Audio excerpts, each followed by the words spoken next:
کہ احمد آباد میں جو مسلمان بچی کا دردناک دل سوز ویڈیو آیا ہے جس نے خودکشی کر لی.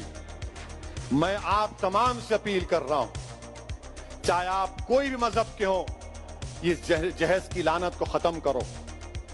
جہیز کی لعنت کو ختم کرو. اگر تم مرد ہو نا تو بیوی پر ظلم کرنا مردانگی نہیں ہے. بیوی کو مارنا مردانگی نہیں ہے. بیوی سے پیسوں کا مطالبہ کرنا مردانگی نہیں ہے. تم مرد کہلانے کے بھی لائق نہیں ہوگا اگر تم ایسی حرکت کرو گے. وہ معصوم بچی پر ظلم کیا گیا, وہ تنگ آ گئی جہیز کی لعنت کی جہیز کا مطالبے پر, اس آدمی کے مارنے اور پیٹنے پر, اور اس نے اتنا بڑا اقدام کر لیا. شرم آنی چاہیے ان گھر والوں کو جنہوں نے ہماری اس بیٹی کو مجبور کیا.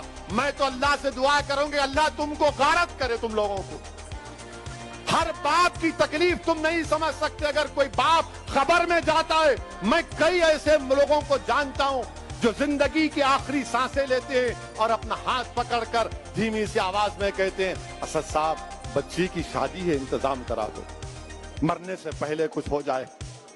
کیا ہو رہا ہے ان لوگوں کو؟ کتنے عورتوں کو تم مارو گے؟ کیسے تم مرد ہو جو بچیوں کو مار رہے ہو, ان کی جانیں لے رہے ہو؟ کیا تم میں انسانیت مر چکی ہے؟ اور ایسے کتنے لوگ ہیں جو اپنی بیویوں پر ظلم کرتے ہیں, تھپڑ مارتے ہیں, جہیز کا مطالبہ کرتے ہیں, حاملہ بیویوں کو ڈھکیلتے ہیں اور باہر نکل کر اپنے آپ کو بڑا فرشتہ کہلاتے ہیں. ارے یاد رکھو تم دنیا کو دھوکہ دے سکتے ہو مگر اللہ کو نہیں دیکھ سکتے.